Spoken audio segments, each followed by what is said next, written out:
بسم الله الرحمن الرحيم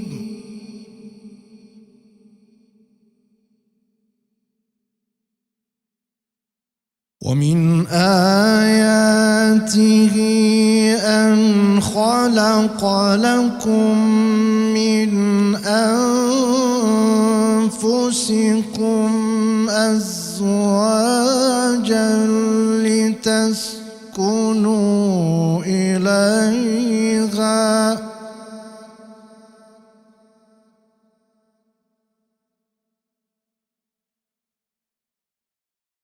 من أنفسكم أزواجا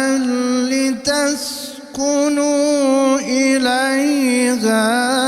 وجعل بينكم مودة ورحمة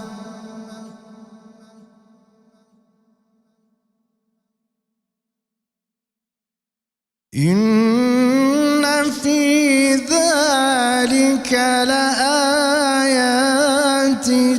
لقوم يتفكرون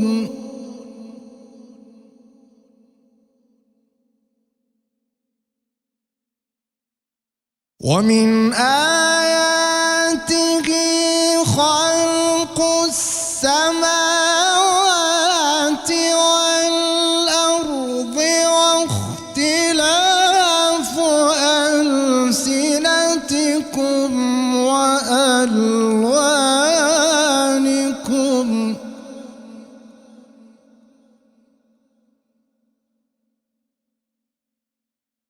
إن في ذلك لآيات للعالمين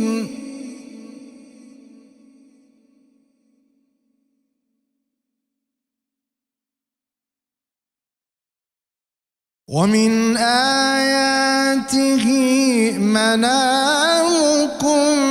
بالليل والنهار وابتغاؤكم من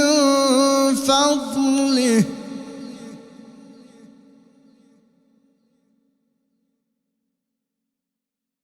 إن في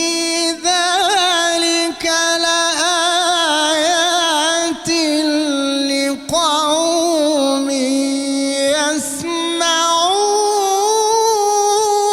يسمعون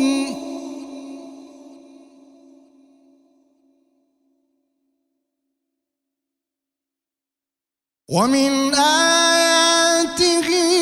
يريكم البرق خوفا وطمعا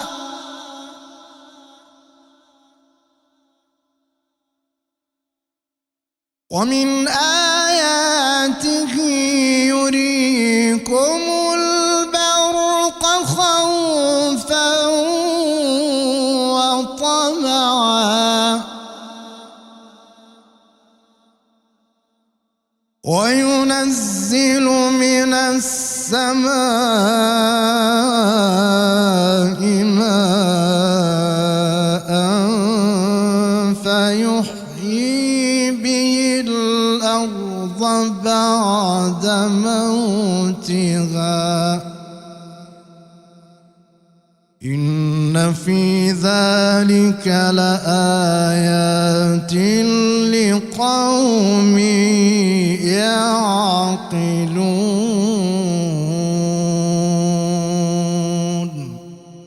صدق الله العظيم. بسم الله الرحمن الرحيم. الحمد لله رب العالمين، وصلى الله وسلم على سيدنا وحبيبنا وشفيعنا محمد صلوات الله وسلامه عليه وعلى آله وأصحابه إلى يوم الدين. السلام عليكم ورحمة الله وبركاته. برزان و خۆشەویستان، بنەران و بیسەرانی بەرنامەی پەیامی دڵان، سلام و ڕەحمەت و میهرەبانی ڕەب العالەمینتان لەسەر بێت. خۆشحاڵ و بەختەوەرم لەو ئەڵقەیەش بە ئێوەی بەڕێز و خۆشەویست گەیشتمەوە لەگەڵ کۆمەڵێک لە مامۆستایانی بەڕێز و عەزیز و خۆشەویست. تەوەرە و بابەت و باسی ئەو ئەڵقەیەمان باز لە دروستکردنی خێزانێکی سەرکەوتوو دەکەین لە نێو کۆمەلگادا. ئایا بزانین خێزانی سەرکەوتوو نیشانەکانی چین؟ و لە قورئانی پیرۆزدا لە فەرمایشتە ڕاست و دروست و صحیحەکانی ڕەسوول الله صلی الله عليه وسلم چۆن باز لە خێزانی سەرکەوتوو کراوە و ئەو هەنگاوانە چین پێویستە ئێمە هەنگاوی بۆ بنین بۆ ئەوەی کەوا خێزانەکان و ئوسرەکانمان بەختەوەر و سەرکەوتوو بن. و دەپرسین ئایا بزانین سەلەفی ساڵح پێشینی چاچی ئێمە باب و باپیرانی ئێمە چۆن هەوڵیان داوە کەوا خێزانەکان بەختەوەر بن و سەرکەوتوو سەرفراز و سەرکەوتوو بن. بۆیە لە دوازاریش دەپرسین ئەو هۆکارانە چین کەوا دەبنە مایەی هەڵوەشانەوەی خێزان و هەروەها کاریگەری و تەئسیریشی لەسەر کۆمەلگا. و کۆمەڵێک پرسیاری تر لەو بەرنامەیە جێبیستی دەبن بە وەڵامدانەوەی مامۆستایانی بەڕێز و خۆشەویست. بۆیە ڕوو لە مامۆستایان دەکەم و دەڵێم ئەسەلام عەلەیکوم و ڕەحمەت اللهی وبەڕەکاتوه. هەموو لایەکتان بەخێر بن جەنابی مامۆستایان. بەڵێ ڕووی پرسیارەکانم ئاراستەی بەڕێز جەنابی مامۆستا شێرزاد دەکەم. دەپرسم دەڵێم دروستکردنی خێزانێکی سەرکەوتوو لە چێوە دەست پێ بکەین و ئەو هەنگاوانە چین بۆ ئەوەی کەوا ئێمە خێزانێکی تەندروستی سەرکەوتوو دروست بکەین. بەناوی خودای بەخشندەی میهرەبان خۆشحاڵم دووبارە بە خزمەت بەڕێست و ئەو مامۆستا عەزیز و خۆشەویستانش دەگەمەوە. خۆی گەورە خێرتان بنووسی لە بۆ ئەو بەرنامانەی کە بەڕاستی زۆر پێویستە گەنجان و کچان و کوڕانی خۆمان بەڕاستی ڕێنمایی بکەین و ڕێی ڕاستیان پێ نیشان دەین و ئەو شتەی کە دروستکردنی پرۆسی زەواجە دروستکردنی خێزانی بەختەوەرە زۆر گرنگە بەڕاستی لە هەموو شتێک ئاگاداریان کردین و تەبان پێشەوەی ئەم باسی خێزان لۆ بکەم جارێ دەیشۆ پێێنم بە شتێک ئەو خەڵاتەکان بە کورتی و بە پوختی پێ دەڵێ مامۆستا ئەحمەد جان خێزان وەکو دڵی ئینسانی وایە ئەساسی ژیانی ئینسانی دڵە. ئەگەر بێت و ئەو دڵە لە وەزیفەی خۆی کەمتەرخەم بوو هەموو ئەو جسمە وێران دەبی بێتاقەت دەبی ئەو وەزیفەی ئەو ئیش و کارێکە لە بۆی دانرایە جێبەجێ ناکات. جا بۆیە ئیشی دڵ ئەوەیە کە وزە و تاقە و خوین دەداتە هەموو لەش لە هەر شوێنی خوین کەم بوو سوبحان الله ئەوێن دەرنەخۆش دەکەوی. خێزانیش ئەگەر تەندروست بوو ئەگەر خێزان ڕێک و پێک بوو ئەگەر ئێمە بە شێوەیەکی تەندروست لەسەر شەرعی خوا و پێغەمبەر لەسەر ڕێنمایی خوا و پێغەمبەری خوا عەلەیهی سەڵات وسەلام ئەو خێزانانەمان دروست کرد بەڕاستی ئەو خێزانەکی دوڕێک دەبی و قووەت و هێز دەداتە هەموو ژیان و ژینگەی خەڵکی. جا بۆیە زۆر گرنگە یعنی ئەو ئیشە بە چاوڕوونی بکرێت بۆ پێکینانی خێزانێکی بەختەوار خێزانێکی تەندروست خێزانێکی نمونەیی پێویستە چەند خطوە جێبەجێ بکرێت. خطوە یەکەم گەڕانە گەڕان لە دوو ئافرەتێکی باش یاخود قبولکردنی داخوازی کوڕێکی باش ئەو زۆر زۆر گرنگە. لەو گەڕانەی کێشەیەکمان هەیە کێشەکە چیە؟ ئەویش ئەوەیە ئەو گەنجەی کە دەگەڕێ لە دوو کسەژی بەس بە چاوی دەگەڕێ ئەوە هەڵەیە دەبی سێ ئەندامی ببە لە کاتی گەڕان یەکەمین بە چاوی بگەڕێ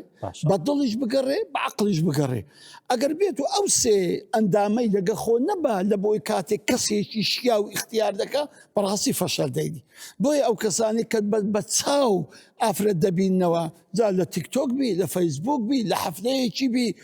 لە ئەسواقی سوپەرمارکەتێک بی لە مۆڵێکی بی کات و کچێکی دەبینیەوە بە چاو بەڕاستی زەرەرێکی گەورە دەکەی چونکە ئەو چاوە 133 ژیانی تووە هێشتا 133 دڵت ماوە 33 عەقلیشت ما ئەو دەکات 190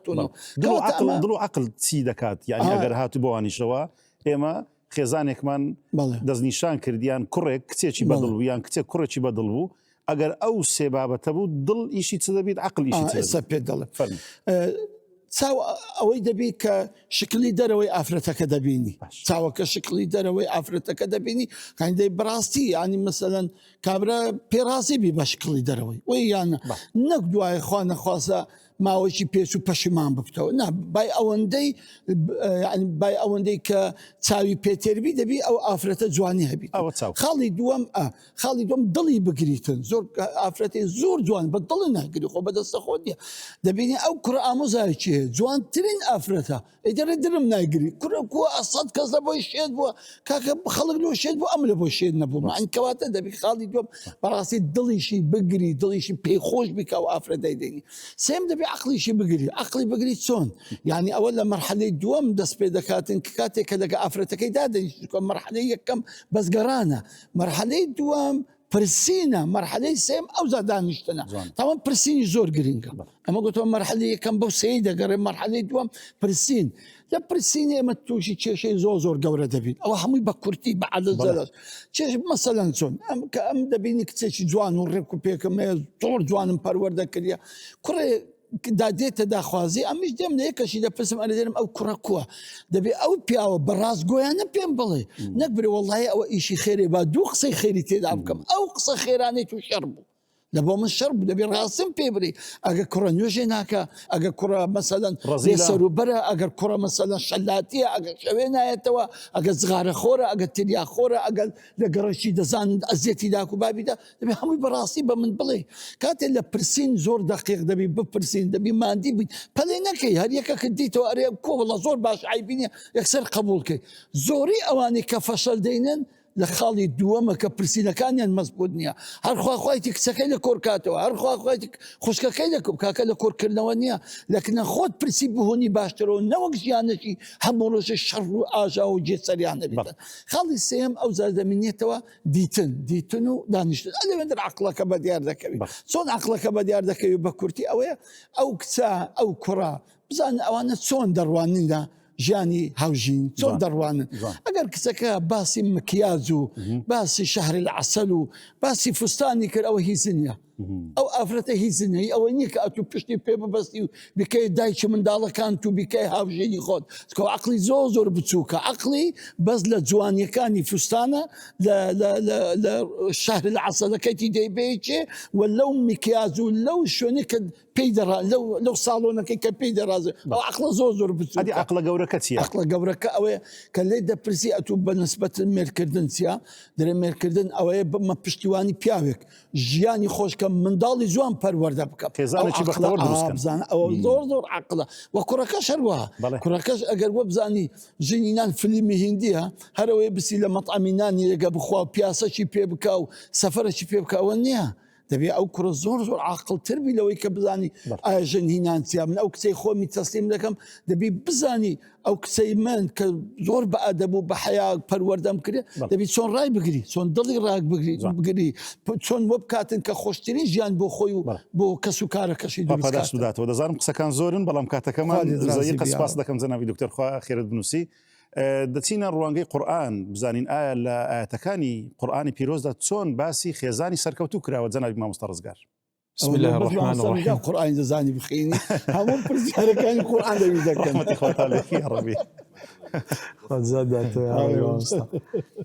بسم الله الحمد لله والصلاة والسلام على محمد رسول الله وعلى آله وصحبه ومن والاه لا قرآن خوي سبحانه وتعالى تاكر ريقايك لبو دروس كردني خيزان أو زواج الشرعية كالسر سنة إخوة والسنة أو بيغمبر أروى لآدم وهتا أقات بيغمبر عليه الصلاة والسلام كلا قرآن فرمي وبث منهما رجالا كثيرا ونساء كبناء مجتمعكم القاية كان بويلة روانين قرآن كاتك كبتمشاي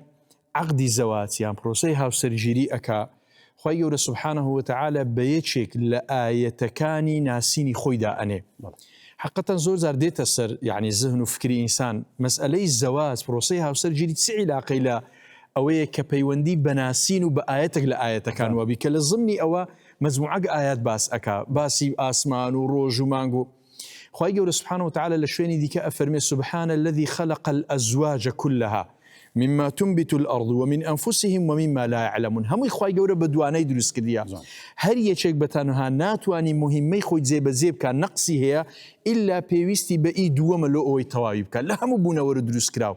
تنها ذاتي الله نبي سبحانه وتعالى كمالي مطلقي كمال له أو أحد لو الزواج أبيت آيتك لسر وحدانية إخوة سبحانه وتعالى لقرآن سيزار وشي ميثاقا غليظة هاتيا يكشان لبيني خوا سبحانه وتعالى لقى بني إسرائيل كعهد بلينا كان أشكان لبيني خدا سبحانه وتعالى لقر بيغمبران لبيغمبران يجؤلوا العزم كأفرمي وإذ أخذنا من النبيين ميثاقهم ومنك ومن نوح وإبراهيم وموسى وعيسى بن مريم وأخذنا منهم ميثاقا غليظا. همان أو شيء كحاشا لبيغمبران عليهم الصلاة والسلام عهد بليني خواي قورة بالشينن همان أو شا همان أو عبارة خواي قورة سبحانه وتعالى أفرمي وكيف تأخذونه وقد أفضى بعضكم إلى بعض وأخذنا منكم ميثاقا غليظا. لو إنه نكنوني نسوي بي أقتري يعني آفرتان لعقد ماري ميثاقي غليظ تان ليور أجرن. ميثاقي غليظ معناه يتيبك يعني أو عهد بليني كسوين دي لسر خرابي كمروف بنا حق مساسي لبونكا نيشيني بويا أو بيمان ألي عهد بليني بيني خو بيني بيغمبران تسم بيروزو قوريا أو عقد أوها بيروزو أوها قورشا أو تيروانين اللي أو بروسيا كفعلا بروسيا شي قوريا لباشان أو بروسيا قرآن سي قيمة سي بهاي قوري لبودا أني يك سكن دو مودة سي رحمة سكن سي زورزا سكن باطمئنان تفسير أكري سكن اطمئناني لقرآن وشيء اطمئناني جيا هندك زار نازاني أو شيء معناه إلا أبي بيتسوانا كي بزاني لبرامبر سكن حركة هي حركة وزولان يعني قلقي واضطرابي وناريشي هي لجياني إنسان أو كاتي كالزواج أكا أبيت باستقرار لبوي لو يتمشابك أخوي قول سبحانه وتعالى كباسي الشوء كأفرمي جعل لكم الليل سكنا ها إنسان لما انديبوني روجي للشويت سأكا استقرار أكا يكسر أو سكونة دهي أمزريني حركي نامينة بحركة أكوي كباسي بيت أكا مال أكا أفرمي جعل لكم من بيوتكم سكنا أجر سكني بيوت لجر سكني ليل لجر سكني زواج هر سيقلك دابي تسي استقرارك لبو إنسان دروسكا وشيء ما ودهر أبجيري كتير القرآن خلت هي شغفت هي غرامت هي حبت هي هيز أو شاننا أفرمي قرآن أفرمي مودة لبر أوي مودة بيوندي بعملو هرسو كوتي روجانا وهيا أوندي هرسو كوتي هاوسران لقري يكتر جوان وريقبو أونده كيرفي خوشويستي برز أبتوا تسانده كم تربي كيرفي خوشويستي كدا أبزي لو يخوى يقول سبحانه وتعالى أوشا لو شوينا اختيار أكا لباشان بوني رحمتش كأبي لجيان داهبي وتيروانيني قرآن لبو الزواج بستر دا بوشين دا أني بحماية وبباريزر دا أني بقرب نيزيشي دا أني كأفرمي هن لباس لكم وأنتم لباس لهن وأبي أو حقوقش بباريزر ولهن مثل الذي عليهن بالمعروف أبو تيروانينا زواج وبروسيها وسجيري خزانة الشركة تدرس لبيت زور سباز زنا إمام مستر زنا إمام مستر دكتور خالد أجر الروانجي فرمودو الصحيحي بيغمبر عليه الصلاة والسلام لروي سنته وباز لا بيكيناني خزاني سركوتو بكين تيمان دز دكبت. بسم الله الرحمن الرحيم الحمد لله والصلاة والسلام على رسول الله صلى الله عليه وعلى آله وصحبه وسلم. پیش ئەوەی باسی زەواجی لە ئیسلامەتی بکەین تیشکە بخینە سەردەمی جاهیلی چکە پێغەمبەر صلی الله عليه وسلم کە خوای گەورە ناردی دیتی خێزان وێران بوو یعنی ئەگەر وەسفی دەکەی وەکو لە سونەنی ئەبوو داودی هاتووە عایشە وەسفی زمانی جاهلیەت دەکات نیکاح دەفەرمێت 4 بەشی هەبوو فەرمێت بەشێکیان وەکو نیکاحی ئەوڕۆ بوو چووی داخوازی و مارەی دادەنرا و کەسەکە دەیدایە ئەوە یەک نیکاحی دووەمیان دەفەرمێت پێیان دەگوێت نیکاحی ئیستبضاع کۆمەڵک پیا و کەمتر لە دەزەلام دەچوونە لای ئافرەتێک هەمووی وەچی منداڵەکەی دەبوو تەمەشا پیاوەکانی دەکرد دەگۆ ئەو کوڕیتوە نەیدەتانی بڵێن نە ئەوە نیکاحی دووەم بوو نیکاحی سێەم کابرا کە خێزانی پاک دەبەوە لە سووڕی مانگانە دەینار دەکەم پیاوەشی کەشخەی بەهەیکەلی جوانی بەقووەت دەگو با هەتا حەملت لەوی دەبی ئەو جەوەرەوە تۆ تەماشاکە ئەو وێران بوونا نیکاحی چارەم دەفەرمێ نیکاحێک بوو ئەوانە ئافرەتی بەدڕەوشتیان پێگوتن عەلەمی سۆریان لەسەر ماڵێ بوو هەر کەسی چوو باوێ ئیعتیادی بوو هیچ ئیشکالیەی نەبوو یعنی ئەو 4 جۆر نیکاحە دەفەرمێ هەبوو کەواتە پێغەمبەر صلی الله علیه وسلم کە خوای گەورە ناردی بەڕاستی لە سەردەمی جاهیلیەتدا ئەو جۆرە نیکاحانە هەبوو هەمووی وێرانی بوو یعنی وەزعێکی خراپ بوو لە مەوزوعی ئوسرە و خانەوادە و ئەو جۆرە شتانەدا بعضێکی ئافرەتی زیندە بە چاڵ دەکرد، بعضێکی ئافرەتی بە میرات تەوزیع دەکرد و ڕێز لە ئافرەت نائەژیرا، دەرەکرا لە مارە لە کاتی سوڕی مانگانە لی نزیک نەدەبوونەوە. یعنی بێسەروبەریەکی زۆر خراپە بوو لە ئوسرا، یعنی وەزعێکی خراپ بوو. ئیلا زیاتر حەجیان لێ بوو ئافرەتەکە کوڕی ببا، لۆیە کە زەواجیانە کرد لە زمانی جاهلیەت دەیگوتە بالڕەفاهی والبەنین، یعنی بە خۆشی و بە کوڕ، حقی بە کەسدا نەبوو. چکە تا قورئانیش کە باسی دەکا وإذا بشر أحدهم بالأنثى ظل وجهه مسودا وهو كظيم يتوارى من القوم من سوء ما بشر به، يعني پێی ناخۆش بوو زۆر. کەواتە ئەوەی سەردەمی جاهلیەت بوو. ئەوجا کە پێغەمبەر صلی الله عليه وسلم بەسەر ئەو وەزعەدا هات، یعنی گۆڕانکاریەکی تەواوی بەسەر ئوسرەدا هێنا. چۆن؟ هەستا پێغەمبەر صلی الله عليه وسلم ڕێز و تەقدیری جێڕاوە لۆ ئافرەت و ئافرەت هەمووی ئەو نیکاحی کە ئێستا ئێمە لەسەریدا هەین ئەوەی دروست کرد کە شاهدی هەبی وەلی ئەمری هەبی و مارەی پێ بدرێ و ڕێزی لێ بگیرێ و میراتی بدرێتەوە بەهەشتی لە بن پێیدا بنێ و ئەو ئافرەتە بە ئافرەتێکی وە وەکو تاجێک ناو ببردرێتن بەڕاستی. ئەوجا فەرمووشی پێغەمبەر صلی الله عليه وسلم کە چای بۆ کەت ڕێکی خستەوە فەرمووی ئێستا ئێوەش تنكح المرأة لأربع: لمالها، لجمالها، لحسبها، لدينها. فەرمووی فاظفر بذات الدين تربت يدك. فەرمی ئێستا ئێوەش تەماشا دەکەم، هەندێکەیە لە بە جوانی، هەندێکەیە لە بە حەسەب و نەسەبە، هەندێکەیە لە بە ماڵەکەیتی، هەندێکەیە لە بە جوانیەکەیت، بەڵام لە بە دینەکەش. فەرمووی پێغەمبەر صلی الله عليه وسلم لەو چارەتوچیان هەش بژێرە فاظفر بذات الدين تربت يدك. صاحب دین هەر بژێرە. صاحب دین چیە مامۆستا ئەحمەد؟ ئەگەر تەماشای بکەی صاحب دین بەو ئافرەتە دەگوترێ دین ڕێگری لێ دەکا کە ئەو کەسە تووشی خراپە بی، تووشی گوناح بی، تووشی سەرپێچی و بێ ئەمری خوابی، لۆچکە صاحبی دینە. یعنی صاحب بە کەسێک دەگوترێ کو بۆن بوونە دەبینی بە شوانەکە صاحبی مەڕەکانە، نایلی گورگ بیخواتن. یعنی تەماشا دەکەێت و برادێکت هەیە زۆر دڵسۆزە لە بۆ صاحب تا تێدەگەی نایلی تووشی خراپە بی، بە ئاقاری خراپدا بڕۆی. ئافرەت کە صاحبی دین بوو ڕێک ئەو های لێدێ ئەو کەسە نایلی بە هیچ نەوعێکی تووشی خراپە بی، نە بە خۆی نە بە پیاوەکەشی. جا لۆیە پێغەمبەر صلی الله عليه وسلم کە خانەوادەیەکی جوان دروستە بی لە حەدیثێکی صحیحدا پێمان دەفەرمێ إن الله سائل، خوای گەورە پرسیارەکە كل راع عما استرعاه. هەر کەسێکی لەژێر دەستی دانابی سوالت لێ دەکا ئەحەفظ ذلك ئەم ضەیعه، ئایا فەوتاندیت و زایعت کردیا یا حفظت کردیا، حتى يسأل الرجل على أهل بيته.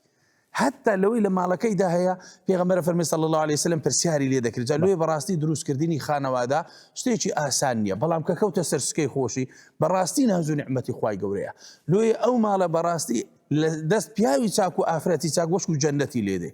لە دەست پیاوی خراپ و ئافرەتی خراپ یعنی وەکو جەهەنەمی لێدێ. و ئەگە هەر یەکەکیشیانە خراپ بی وەچی تەیرێکی باششکای لێدێ. لۆیە بەڕاستی دەبی ئینسان زۆر ئاگادار بی ئەوەی صاحبی دین هەردەبژێری سەرفرازی دنیا و قیامەتە. دەست خۆش بیاڕەبی جەناب دکتۆر، سپاس دەکەم. دەچینە لای بەڕێز کاک مەلا هەنگاو بۆ پێشکەشکردنی مەدیحەیەک با بفەرمێت. أي صاحتي صد جنات دشتي عرب وستانت نادم بهزار قلشان يك خاري مغيلانت نايدم بهزار قلشان يك خاري مغيلانت بولا لي نعمانت داغدار دلو جارقم داغدار دلو جارقم بولا لي نعمانت بپرتوی رخسارت تاریک دلی حیربم بپرتوی رخسارت تاریک دلی حیربم بمزار يبنينا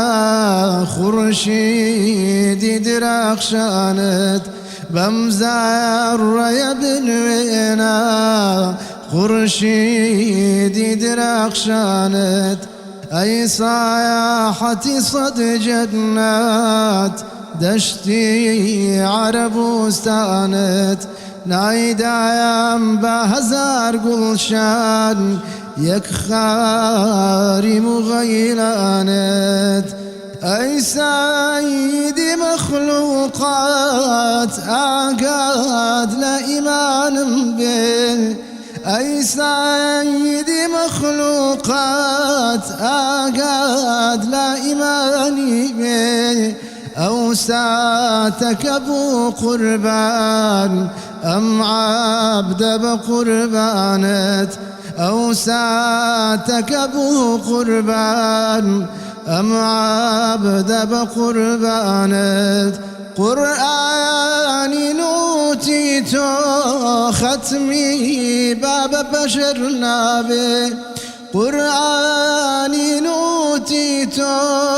ختمي ببشرنا به، بخوتي يا حسان جبريل سنا خوانت، أي صاحتي صد جنات دشتي عرب واستانت، نادم بهزار قلشان يك خاري مغيلانت، نايدام بهزار قلشان يك خاري مغيلانت. دست خوش بی اخوا روی پرسیارم ئاراستەی بەڕێز جەنابی مامۆستا ئەحمەدی قامیشی دەکەم. دەپرسم دەڵێم ئایا نمونەی خێزانی سەرکەوتوو چین یان ئەو نیشانانە چین کەوە خێزانی سەرکەوتوی پێدەناسرێتەوە؟ بەناوی خوای بەخشندەی میهرەبان سوپاسان دەکەم بۆ ئەم دەرفەتە و بۆ ئەم تەوەرەیە کە بەڕاستی زۆر گرنگە باس لە خێزان بکەێت، چونکە خێزان یەکێکە لە نیعمەتەکانی ئیسلام کە بەهۆی خێزانەوە ئینسان ڕەسەنایەتی خۆی دەزانێ، خانەوادەی خۆی دەزانێ. ئێستا لە ئەوروپا لە ڕۆژئاوا هەزاران کەسێ نازانێت چێ باوچێتی، تەسکەری بە ناوی دایکی بۆ دەراتەوە، جا ئەکە نەزانی چێ باوکتە، نازانی چێ خاڵتە، چێ مامتە، چێ ئەمۆزاتە، ڕەسەنایەتی خۆت نازانی. ئەوە کەسە بە معنای کەلیمە غەریبە. خێزانی سەرکەوتوو ئەوە یەکەوە بەڕاستی مەوەدە و ڕەحمەی تێدا بێ، خۆشەویستی و دڵسۆزی وەکو قورئان باز دەکا و بۆی ئاماژەی پێکردووە بۆوان. ئەنجا ئێمە کاتی خۆی جیلی ئاڵتونیمان هەیە، ئەوەی ئێستاش نازان بڵێن جیلی تەنەکەیە، نازان پلاستیکە چی پێڵێن. جیلی ئاڵتونی هەفتاکان و هەشتاکان ئێمە هیچمان نەبوو وەکو مادە و ژیان، هیچمان نەبوو جگە لەو خۆشەویستیە کە هەمان بوو، بەڵام بەو خۆشەویستیە دەژیان کە هەمان بوو. ئێستا هەموو شتمان هەیە، بەڵام ئەو خۆشەویستیەمان نییە بۆیە ژیان بۆ بەژان. سارێ هەیە، خانووی هەیە، برنج، خواردن، بەڵام زۆربەی خێزانەکان ئاژاوەیە و هەرایە، چونکە ئەو خۆشەویستی تێدا نییە کە لە سەردەمی جیلی ئاڵتونیدا هەبووە. بۆیە دەبێت بەڕاستی ئێمە جارێشکە بۆ ئەو خۆشەویستیە بگەڕێینەوە. ئەنجا چکە من زیاتر دەمەوێت باسی نمونەی خۆماڵیتان بۆ بکەم، نمونەی خۆماڵی لەسەر جیلی ئاڵتونی. نمونەی خۆشەویستی یەکێک لەوانە بۆ نمونە کوێخا تۆفیقی میراواییمان هەبووە لە ساڵی 2006 وەفاتی کرد، خوا لێی خۆش بێ. ئەنجا کە وەفاتی کرد تەبعاً لەگەڵ خێزانەکە لەگەڵ کوێخاشن زۆر ڕێز یەکتریان دەگرت و زۆر بە معنای کەلیمە وەکو چۆن زەڕع وەسفی ئەبوو زەڕع دەکا، ئەوە بەو شێوەیە. کاتێک کە کوێخا تۆفیق وەفاتی کرد، کوێخاشن دەستی بەرز کردەوە، وتی یا ڕەبی کوێخا تۆفیق خوا لێت خۆش بێ، یاخوا هەر ئەو شەو بەتەنیابی. سبحان الله، یەکسەر بۆ شەوی داهاتوو ئەویش مرد و پێکەوە یەک تەعزیە و قەبرەکان لە پەنایەک بوو. ئەم خۆشەویستیە لەکوێوە هات؟ الله ئەکبەر. ئەمە بە بەڵگەی خۆمان. ئەنجا خۆشەویستیش کە حاجی مستەفای نۆڕک یەکێک بوو لەو پیرە بە تەمەنانی کە تەمەنی 100 ساڵ زیاتر بوو لە مزگەوتی حاجی قادری بێسەری لە سلێمانی نوێژیە کرد. ئەو پیاوە کاتێ وەفاتی کرد، خوا لێی خۆش بێ، کوڕەکانی منداڵەکانی جێڕایانەوە، ئەڵێ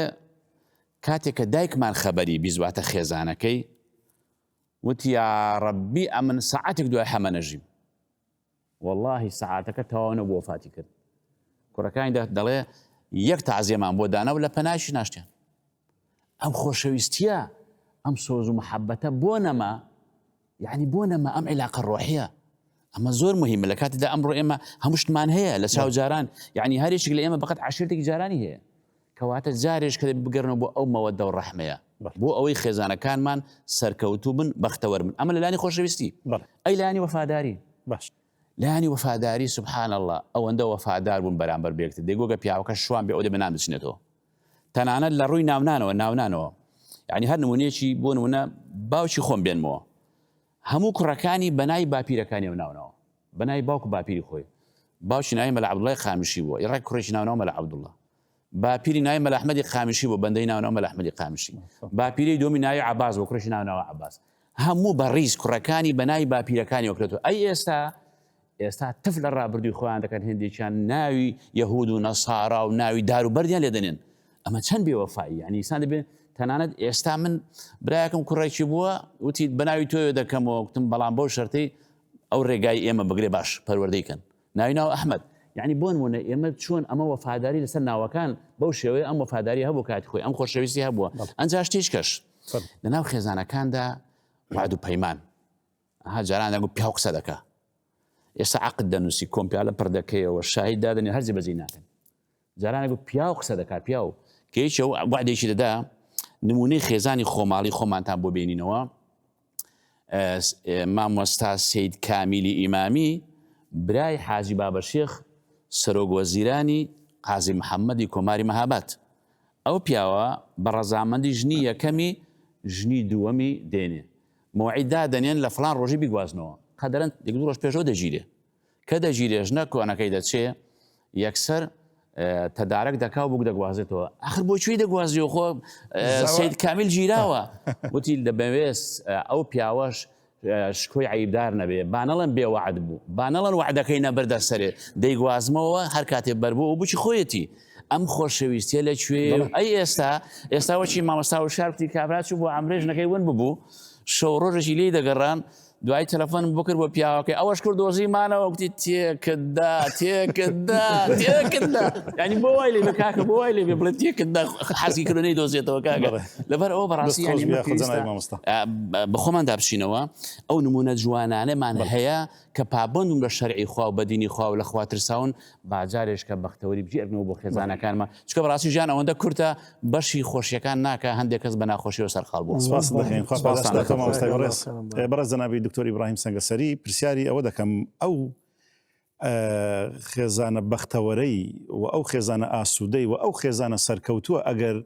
بنیاد نرا چ کاریگەریەکی دەبیتن لە بۆ تەواوی کۆمەڵگە بسم الله الرحمن الرحیم خۆشحاڵم بەو دەرفەتە لە خزم مامۆستانی بەڕێز خی گەورە پەداشتی هەموو لای بداتەوە سەلام و ڕەحمەتی خی گەورە لە بینەرانی بیسەرانی خۆشەویست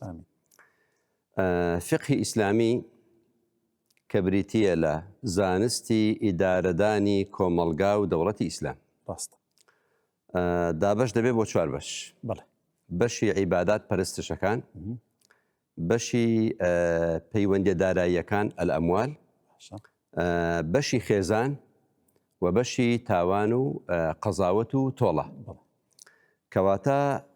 یەک لەسەر چواری فقهی ئیسلامی تایبەت کراوە بۆ خێزان بە خێزان ئەنجا بابەتی خێزانی لە فقهی ئیسلامیدا وەکو دەڵێ لا یوغادیڕ سەغیرەتە وەلا کەبیرەتەن یعنی وردەکاری هەموو هەنگاوەکان ئەو منداڵەکە لەدایک دەبێت دوایی کە باڵغ دەبێت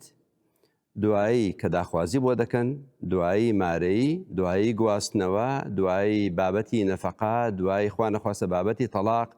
بابەتی خولع بابەتی میرات هەموو ورد و درشتی ژیانی تێدایە ئەوە هۆکارەکەی لەوەدا طبعاً دەکرێت بڵێن تەحەدایەکە باشە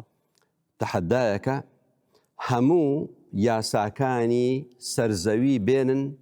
بزانن ئەو وردەکاریەی باتینی و ظاهیری لە فقهی ئیسلامی چونکە باسی سەرجەییش دەکات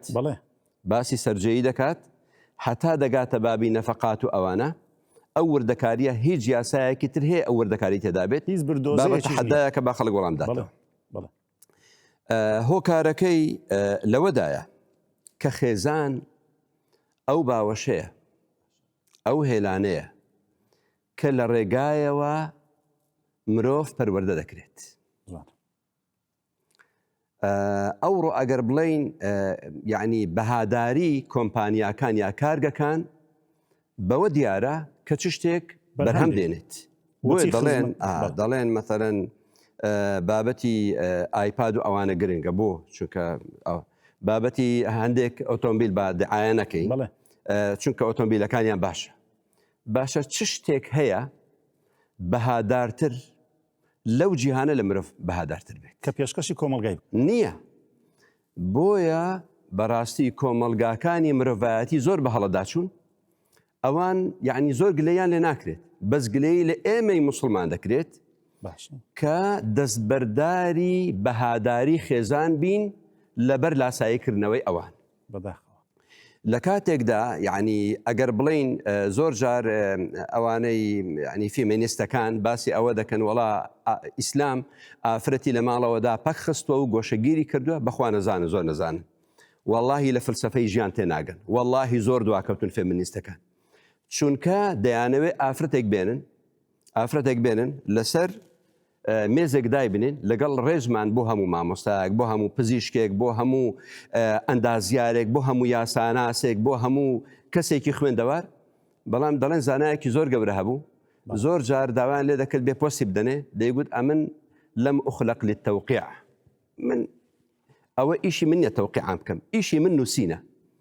باشە نووسین گەورەتریان پەروەردەکردنی مرۆڤ، بێگومان پەروەردەکردنی مرۆڤ، کەواتە هەرچی پسپۆڕی ئەو زەویە سەرزەوی هەیە، حتا سەرۆکی وڵاتیش بەڕاستی ئەگەر بەراوردی بکەین ناگاتە ئەو یعنی وەزیفەی لەسەر شانی خێزانە بە تایبەتی لەسەر شانی دایکە. ئینسان بەرهەم دێنێت. من ئەو ئاەت و فەرمودانە دووبارە ناکەمەوە کە مامۆستایان فەرمویان خۆ خەریان بنووسێت، دەڵێن منداڵ ١٩ بەهاکانی کە پێیەتی لە خێزانوەری دەگرێت، ١٩ یعنی ١٩ دوای سەدایەکەکەی بۆ هەموو ژیانێتی کە دەیخوێنێ لە قوتابخانە، لە زانکۆیە، لە ژیانە، هەر هەمووی سەدایەکە ماڵەوە ١٩ دەڵێن ئینسان ١٩ ئەمان هەست بە کەسایەتی لە خێزان وەردەگرێت. بۆیە ئێستا دەبینین دایکانمان جاران هەزار ڕەحمەتیان لێبێ، ئەوانەی ماون و مردوونە هەزار ڕەحمەتیان لێبێت، ئافرەت نەخوێندەوار بوو، بەڵام کەسایەتی پەروەردە دەکرد لە سۆس لە لووتکە، لە ئازایەتی لە لووتکە، لە بەخشندەیی لە لووتکە، نازام لە مەردایەتی لە لووتکە. بۆ چونکە ئافرەت دایکمان بە نەخوێندەواری دەیانتوانی فێری ڕازگۆییمان بکەن، فێری ئازایەتیمان بکەن، فێری بەخشندەیمان بکەن. ئێستا لەگەڵ ڕێزم بۆ خوێندەواران دەبینی کەسێک مامۆستای زانکۆیە ئافرەتە، باویشی پیاوەکەش هەروەها مامۆستای زانکۆیە، بەڵام ناتوانن منداڵەکانیان پەروەردە بکەن، منداڵەکانیان پەروەردە بکەن. بۆیە گرنگی خێزان لە ناو کۆمەلگادا لەوەدایە ئینسانێک بەرهەم دێنێت، ئەو ئینسانە بەکەڵکی خۆشی و ناخۆشی دێت، بەکەڵکی خۆشی و ناخۆشی دێت. و خێزان گرنگەکەی لەوەیدایە کە منداڵێک یعنی جۆری مرۆڤ بەروەردە دەکات. ئەوڕۆ ڕۆژ ئاوا لە زۆر شت لێ قەوماوە، زۆری نەماوە بەرەو دارمان بڕوە. یەکێک لەو لێ قەوماوانەی ڕۆژ ئاوا نەمانی وەچەنانەوەیە. من یعنی وەکو ترساندنێک بەڕاستی ئەوە بەبیر کۆمەلگای کوردەواری دێنمەوە،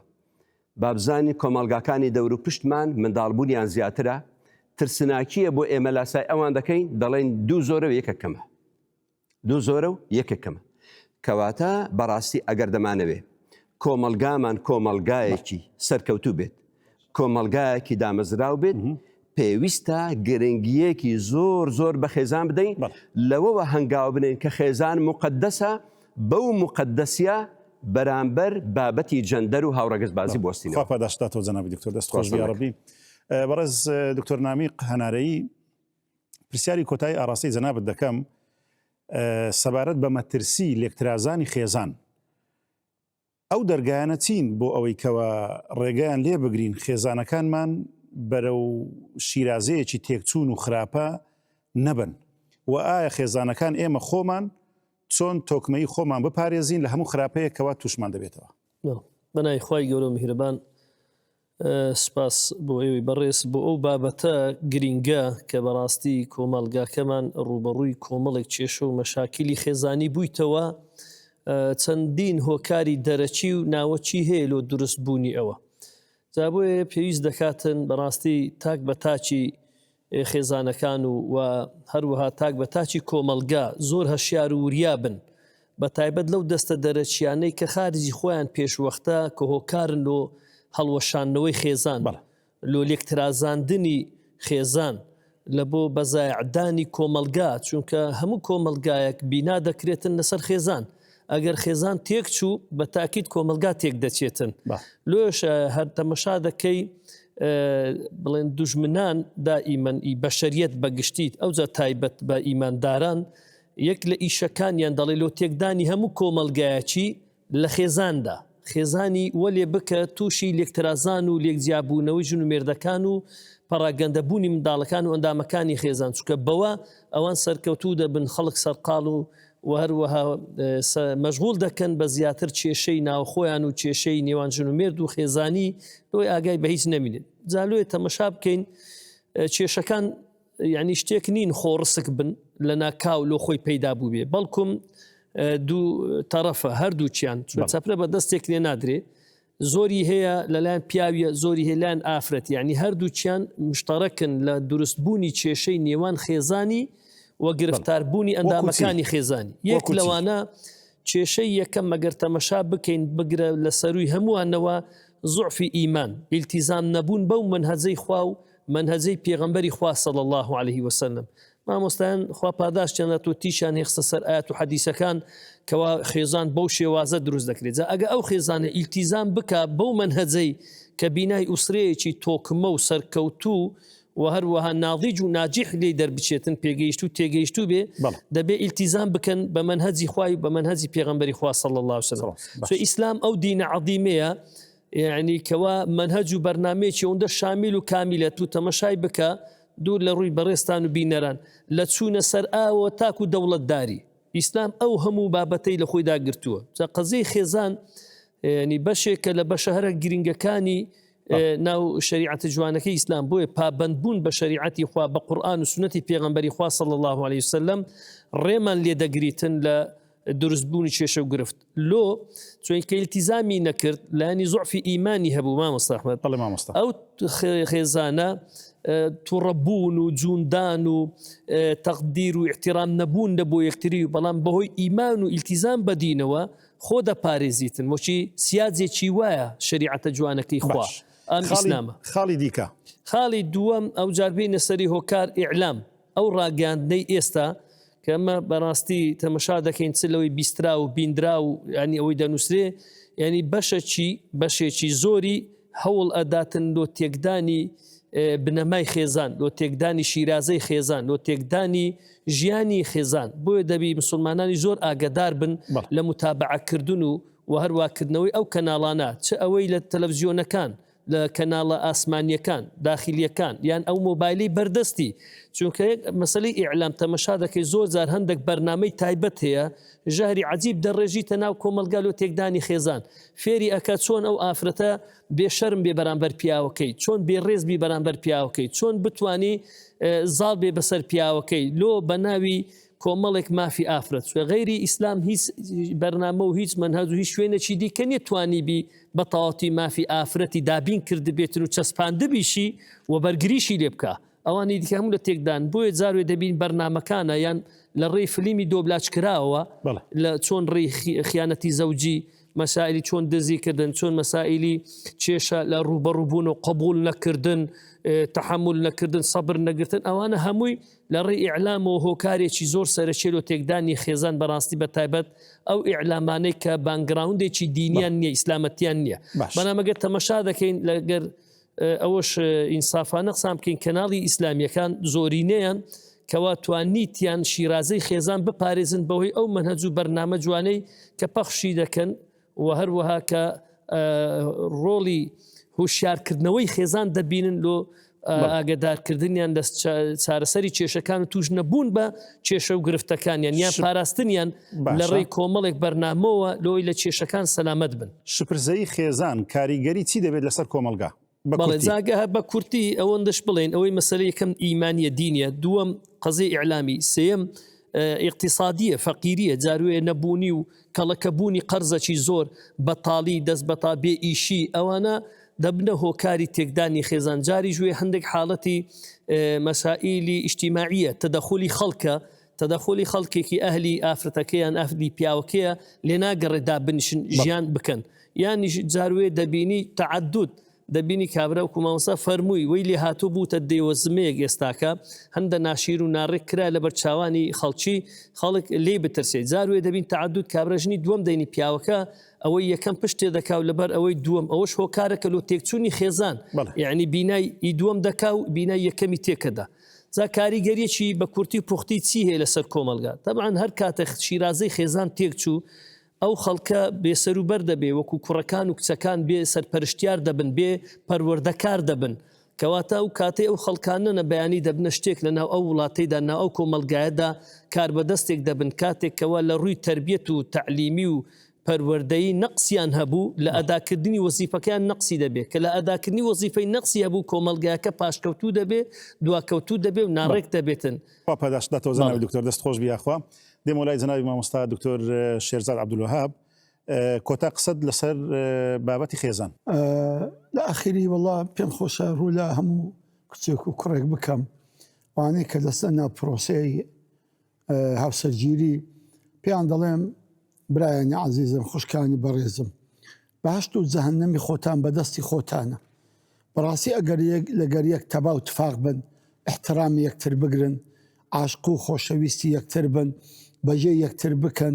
بە تەفاهم ئیشەکانی خۆتان زێبەزێ بکەن بەڕاستی ماڵێکی ئارام و بەهەشتێکی سەرزەویە بەڵام خوا نەخواسە ئەگەر بێت و نەگەنەیەک یەکتر قبول نەکەن بەجێ یەکتر نەکەن تەفاهمتان نەبی و خۆشەویستیشتان نەبی بەڕاستی جەهەنەمێکە بۆ خۆتان دروستان کردووە کەواتە بەڕاستی ئێمە کچە کوڕەکانمان دەتوانن باشتی خۆیان دروستکەن و یاخود خوا نەخواسە جەهەنەمی خۆیان دروست پاداشتاتەوە جەنابی دکتۆر بەڕێز جەنابی دکتۆر ئیبراهیم بەڵێ ئەمی شەڕوو لە گەنجان دەکەم باش دەڵێم هەر گەنجێکی کوڕ و کچ بە تایبەتی کوڕەکان دووشت گرنگە لەو سەردەمە بەڵێ یەکەمیان پسپۆرێک بەدەست بێنن بتوانن بیکەنە ینی ئامرازی ژیانیە باشە ئیشێکیان هەبێت دوو ینی خۆ ئامادە بکەن بۆ پسپۆریە و خۆشیان ئامادە بکەن بۆ پرۆسەی هاوسەرگیری پرۆسی ئەگەر خۆیان ئامادە دەکەن پسپۆریەک و ئیشێک بدۆزنەوە خۆیان فێری کەمپیوتەر بکەن فێری هەر ئیشێ بکەن ئەگەرەوە بە ئاسانی بێت خۆ ئامادەکردن بۆ پرۆسی هاوسەرگیری زیاتر بە پێویستی بماندوبوون بۆ ئەوەی کەوا خێزانێکی بەختەوە دروست ڕۆڵی خۆی ببینێ بۆ کۆمەلگا ئەوانی شۆک و جەنابی دکتۆر گوتی ماڵەکەیان ببێتە بە هەشتێک و مێرگوزارێکی خۆشی دەستخۆش بیاخوا بەڕێز جەنابی مامۆستا ئەحمەد ئێمەش دەڵێن با هەموو لایەک بزانن کە مەسلەی خێزانداری مەسئولیەتە تەکلیفە ئەگەر ئەو ئیشت پێ ناکرێ قۆڵی کچی خەڵک مەبڕە ئەگەر ئەو ئیشت پێ ناکرێ ماڵی خەڵک وێران مەکە كلكم راع وكلكم مسؤول عن رعيته هەمووتان شوانن و هەمووشتان لەو شوانێتی لێتان دەپرسێتەوە ئەو کەسێک کە شوانە دەیە مەڕەکانی بەرێ بۆ شوێنێکی باش لە گورگەی پارێزێ بە هەموو شێوەیەک جا لە بەشێکی فەرمودەکە فەرمێ والرجل راع في بيته وهو مسؤول عن رعيته پیاو شوانە و لێ پرسراوە وهروها والمرأة راعية في بيت زوجها وهي مسؤولة عنها وهروها في بعلها ئافرەتی شوانە ئەو بەرپرسیارەتە بە جوان جێبەجێکن لە پەروەردەی مناڵ لە خۆشەویستی لە گوێ بۆ یەکگرتن ئاگاتان لە خێزانەکانتان بێ چونکە خێزانی ئەوروپی هەڵوەشاوە بۆیە سۆشیال میدیایان داناوە بۆ ئەوەی هەرێکە لە ژوورێکایە کۆیان کاتەوە ئەوەش کۆیان ناکاتەوە لە مناڵیش پەروەردە ناکەن سەگۆپشی لە بەخێوەکەن با خێزانەکانی ئێمە دانێەوە خێزانەکانی ئەوانی لێبێ تکایە خێزانداری مەسئولیەت و بەرپرسیارەتە ئەمەش واجبێکی دینیە و ئەو مەسئولیەتە جێبەجێ دەستخۆش بیاخوا بەڕێز جەنابی مامۆستا ڕزگار قورئان دوو ینی عنصری دیکە زۆر گرنگ باس ئەکا لە مەسلەی تەکوینی خێزان یەک ئەفەرمێ وەلا تەنکیحوا المشریکات یان وەلا تونکحوا المشریکین چ لە پیا و چ لە ئافرەت نابی کەس بدرێتە کەسی مشریک نابی ئافرەتی مشریکە ژمارە بکرێ ئەوە شرک ینی بەشەکە لەو قەزیە لەوەی عنصری لەبەرەوەی عنصری دینی تێدا فەوتایە لسورة النور أفرمي الزاني لا ينكح إلا زانية والزانية لا ينكحها إلا زان أو مشرك لو بروي عنصري أخلاق وروش فوتايا بوي أودو بنا ما يزور الدين أخلاق إذا جاءكم من ترضون دينه وخلقه فزوجوا. فباداش تبرز جنابي دكتور خالد. والله أمش قاري من أويا بو أصحابي في غمر صلى الله عليه وسلم أبو درداء كحكيم أمته کە ژنی هینا ئامۆژگاریەکی زۆر جوانی کرد فەرمیە خێزانەکەی خۆی گوتی یەک ئامۆژگاری دەکەم ئەگە بەگوێم نەکەی ینی ناتوانانی لەگەر یەکدا بژین فەرمووی چییە گوتی ئەوەیە ئەگەر دیتت ئەمن تووڕە بووم ئەتو خۆت کڕکە ئەگە ئەمیش دیتم ئەتو تووڕە بووی ئەتو خۆت کڕکە ئەوە سیستەمی ژیان ینی پێم خۆشە ئینسانیش لە ژیاندا سیستەمێک دابنێ بەڵام جێبەجێ بکە لۆی ئیمامی ئەحمەد دەفەرمێ ڕەحمەتی خوای لێبی 20 سار لەگەر عەباسەی بووم کە خێزانەکەیتی ناوی دەفەرمێ لە یەک شت ئیختیلافمان نەبوو ئەوەندە ژیانمان خۆش بوو خوا پاداش داتەوە بەڕێز جەنابی دکتۆر نامیق بەڵێ وەڵامەش هەر بە هەمان شێوە ئامۆژگاری من بۆ برا خوشکانەی کە پرۆژێ هاوسەرگیریان کردووە زۆر وریابن لە کاتی کێشەکانیان بڕیاری بە پەلە نەدەن چکە پەشیمانی زۆری لە دوایە تۆ دەبینی بینایە کۆمەڵ عەقلێک دروستی دەکە بەس حاشاک لە ڕووی بەڕێزیان و ئێوەی بەڕێز و سەنجین بێعەقلێک نێ تێکی بداتن وریابیتن و زۆر هەشیاربی ئەو خاڵی یەکەم ئی دووەم زۆر مهمە بەڕەوشت و ئەخلاقی جوانەوە تەعامل لەگەڵ یەکتری بکەن ژن و مێرد بەڕێز و تەقدیر و لەگەر یەک و پێغەمبەری خوا صلى الله عليه وسلم فرموویێ ئەکمەل المؤمنین ئیمانن ئەحسنهم خلقا والطفهم بأهله لە هەموو کەسێک ئیمانی کامتر ئەو کەسەیە ڕەوشتی جوانبی و بە لوتفبی لەگە خێزانی و ماڵ و منداڵەکەی کەواتەوە زۆر مهمە ئەو لوتفە لە نێو خێزاندابی خاڵی سێم کۆتای ینی بیر لەوە بکەنەوە ئەو کێشانەی کە ئەگەر بێت و چارەسەری لە سەرەتادا لۆ بدۆزنەوە ناگاتە و حالەتەی ئەو حالە بگاتە لێکترازان و هەروەها دڵ ناڕحەتکردنی کۆمەڵی خەڵکی و نیزاع و خلافی نێوانیان ببڕن بە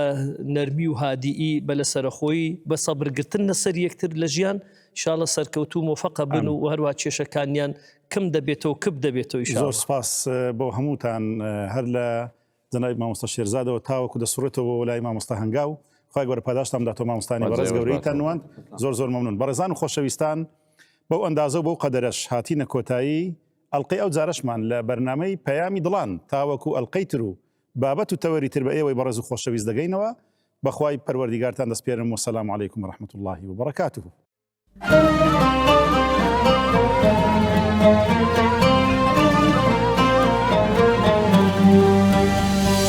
ئەڵقەی زیکرا چێژی ئیمان دەوای داروون ئارامی گیان نەشئەی ڕوحە